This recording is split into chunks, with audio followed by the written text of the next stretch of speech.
banyak hal yang dapat dilakukan dengan tubuh yang sehat. Tidak hanya mudah melakukan gerak dalam kehidupan sehari-hari, tetapi gerak-gerak tari dengan properti pun akan mudah dilakukan. Berikut ini beberapa penari yang bergerak dengan menggunakan properti tari.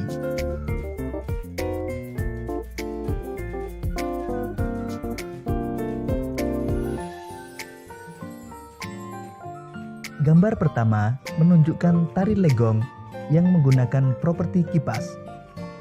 Gambar kedua menunjukkan tari perang yang menggunakan properti pedang. Gambar ketiga menunjukkan tari bambangan cakil yang menggunakan properti busur dan anak panah. Sahabat cerdas, dari beberapa contoh tersebut, kita mengetahui bahwa properti tari adalah segala kelengkapan dan peralatan yang digunakan untuk melakukan gerak tari dalam penampilan atau peragaan karya tari.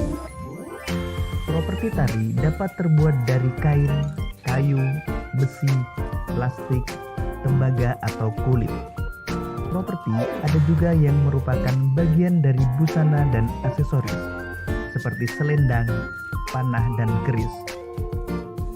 Nah, berikut ini fungsi atau manfaat dari properti tari.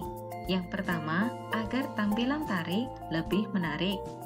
Kemudian dapat digunakan sebagai media penyampai pesan makna tarian. Selain itu, properti tari dapat memperjelas gerakan tarian agar mudah dipahami oleh penonton. Selanjutnya, properti tari dapat memperkuat karakter tokoh yang ditampilkan oleh penari dalam tarian.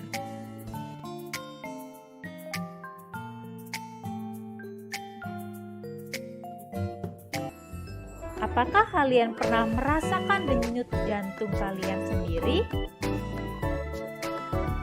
Jika kalian ingin merasakannya, cobalah sekarang letakkan tangan kanan kalian pada dada bagian kiri.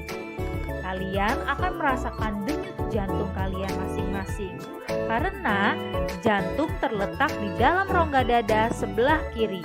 Ukuran jantung kira-kira sebesar kepalan tangan masing-masing pemiliknya. Sistem peredaran darah meliputi yang pertama darah, yang kedua jantung, dan yang ketiga pembuluh darah. Materi inilah yang akan kita bahas pada video kali ini. Mulai dari yang pertama, yaitu darah. Darah merupakan suatu jaringan yang terdiri atas sel-sel darah.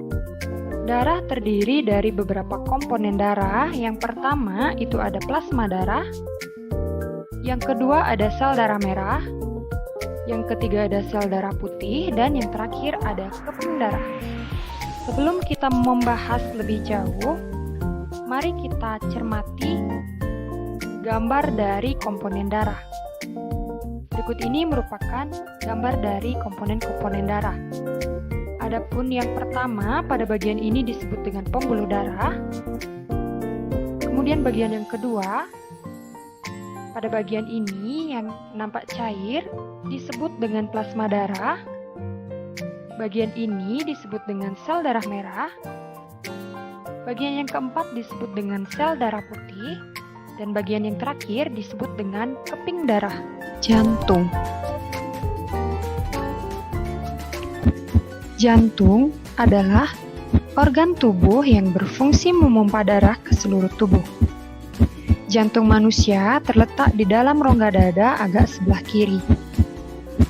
Ukuran jantung orang dewasa kira-kira sekepalan tangan, dan berat jantung orang dewasa sekitar 300 gram.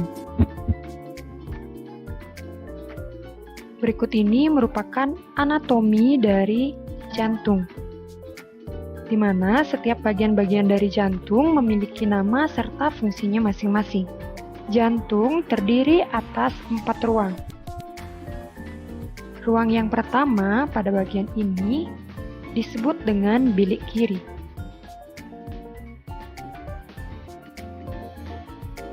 Kemudian ruang berikutnya pada bagian ini disebut dengan bilik kanan. Ruang ini disebut dengan serambi kiri. Ruang ini disebut dengan serambi kanan. Kemudian bagian selanjutnya yang berwarna biru ini disebut dengan arteri paru-paru atau arteri pulmonalis. Kemudian pada bagian ini disebut dengan vena paru-paru atau vena pulmonalis. Kemudian bagian yang selanjutnya, bagian ini disebut dengan aorta. Aorta merupakan arteri yang terbesar. Nah, antara ruang serambi dan bilik pada jantung dipisahkan oleh semacam sekat. Sekat ini disebut dengan katup jantung. Adapun katup yang dimaksud yaitu pada bagian ini. Ini merupakan katup jantung. Katup bagian ini disebut dengan katup tricuspidalis. Sedangkan katup yang ini disebut dengan katup bicuspidalis. Fungsi dari katup jantung yaitu agar darah dari bilik tidak bercampur dengan darah dari serambi. Materi selanjutnya yaitu tentang fungsi organ-organ peredaran darah. Berikut ini merupakan gambar dari peredaran darah. Nah, kalian bisa perhatikan pada gambar. Pada gambar yang berwarna merah merupakan organ peredaran darah yang kaya akan oksigen, sedangkan organ peredaran darah yang berwarna biru merupakan organ peredaran darah yang kaya akan karbon dioksida. Yang pertama, pada bagian ini disebut dengan bilik kanan yang berfungsi memompa darah kaya karbon dioksida ke paru-paru. Bagian ini disebut dengan bilik kiri berfungsi memompa darah yang kaya akan oksigen ke seluruh tubuh. Bagian ini disebut dengan serambi kanan yang berfungsi memompa darah yang kaya karbon dioksida dari seluruh tubuh. Bagian ini disebut dengan serambi kiri yang berfungsi memompa darah yang kaya akan oksigen dari paru-paru. Bagian ini disebut dengan vena paru-paru atau vena pulmonalis yang berfungsi membawa darah yang kaya akan oksigen dari paru-paru ke jantung. Pada bagian ini disebut dengan arteri paru-paru atau arteri pulmonalis yang berfungsi mengalirkan darah yang kaya CO2 atau karbon dioksida dari jantung ke paru-paru. Materi selanjutnya yaitu yang ketiga ada pembuluh darah.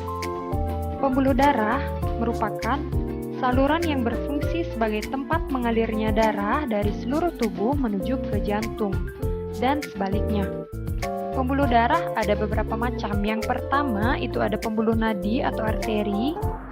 Yang kedua ada pembuluh balik atau vena, dan yang terakhir ada pembuluh kapiler.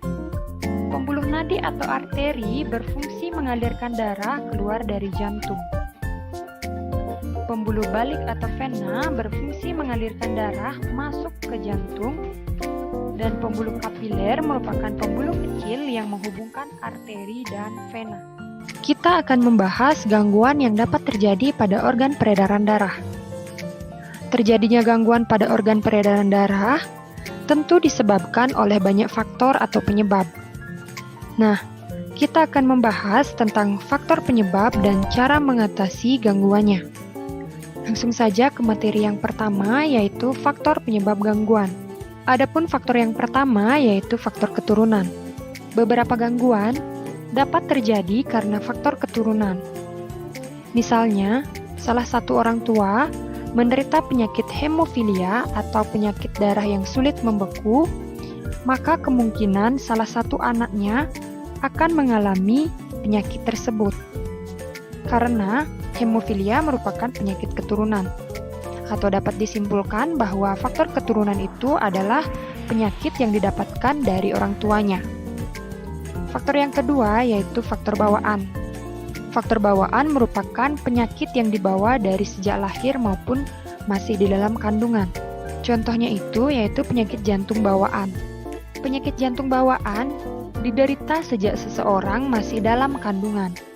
Penyakit ini biasanya berupa kelainan pada katup jantung, yang mengakibatkan darah yang mengandung karbon dioksida bercampur dengan darah yang mengandung oksigen.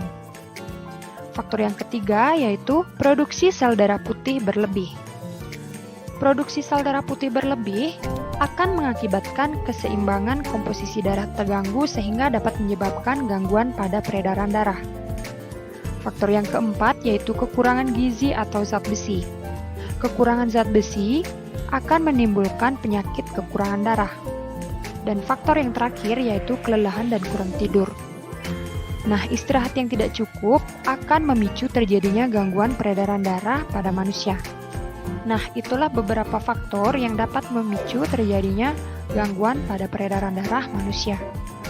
Materi selanjutnya yaitu gangguan organ peredaran darah manusia.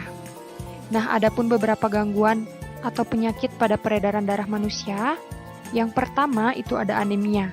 Anemia atau kurang darah adalah penyakit yang kekurangan sel darah merah. Gejala dari anemia yaitu tubuh merasa lemah dan cepat lelah. Kadang, anggota tubuh mengalami kesemutan dan jantung berdebar-debar. Penyakit ini dapat disebabkan karena kekurangan zat besi. Kemudian gangguan yang kedua ada leukemia. Leukemia atau kanker darah terjadi karena produksi sel darah putih yang terlalu banyak, yang mengakibatkan keseimbangan komposisi darah terganggu. Adapun gejala dari leukemia ini, yang pertama yaitu rasa lelah, lemah dan kurang nafsu makan. Lama-kelamaan timbul nyeri di tulang serta terjadinya pendarahan di beberapa tubuh. Contohnya pada hidung. Gangguan yang berikutnya ada jantung koroner. Jantung koroner disebabkan oleh penyumbatan arteri jantung yang menyebabkan aliran darah ke jantung berkurang. Jantung koroner dapat disebabkan oleh kebiasaan mengkonsumsi makanan yang berkolesterol tinggi dan tekanan darah tinggi. Penyakit yang selanjutnya yaitu ada stroke. Stroke adalah penyakit yang disebabkan oleh pembuluh darah otak pecah atau tersumbat. Akibatnya, pasokan darah ke otak terhambat, sehingga otak tidak mendapat asupan oksigen dan nutrisi. Stroke dapat disebabkan oleh pola makan yang tidak sehat, misalnya sering mengkonsumsi makanan yang berlemak dan mengandung garam yang tinggi. Penyakit berikutnya yaitu hipertensi. Hipertensi merupakan tekanan darah tinggi. Penyakit ini ditunjukkan dengan tingginya tekanan darah jika diukur dengan alat pengukur tekanan darah atau tensimeter. Penyakit ini dapat mengakibatkan timbulnya penyakit lain. Contohnya yaitu pecahnya pembuluh darah otak atau penyakit jantung. Adapun gejala yang timbul dari hipertensi ini, yang pertama yaitu sesak napas saat melakukan pekerjaan berat, kemudian terasa nyeri di kepala dan jantung berdebar-debar. Nah, itulah beberapa gangguan yang dapat terjadi pada organ peredaran darah. Materi yang terakhir yaitu cara mengatasi dan menjaga kesehatan organ peredaran darah manusia. Berikut ini merupakan beberapa cara yang dapat kita lakukan untuk mengatasi dan menjaga kesehatan organ peredaran darah. Adapun cara yang pertama yang dapat kita lakukan yaitu beristirahat dengan cukup. Dengan beristirahat yang cukup, dapat membantu kita untuk terhindar dari gangguan peredaran darah. Karena, jika kurang beristirahat atau beristirahat dengan tidak cukup, dapat memicu terjadinya stroke, hipertensi, dan detak jantung yang tidak normal.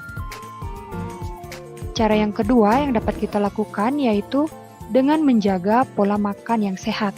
Dengan mengkonsumsi makanan yang mengandung zat besi atau Fe, yang bisa kita dapatkan melalui makanan yang berasal dari kacang-kacangan, daging merah, sayur bayam, hati, dan lain sebagainya.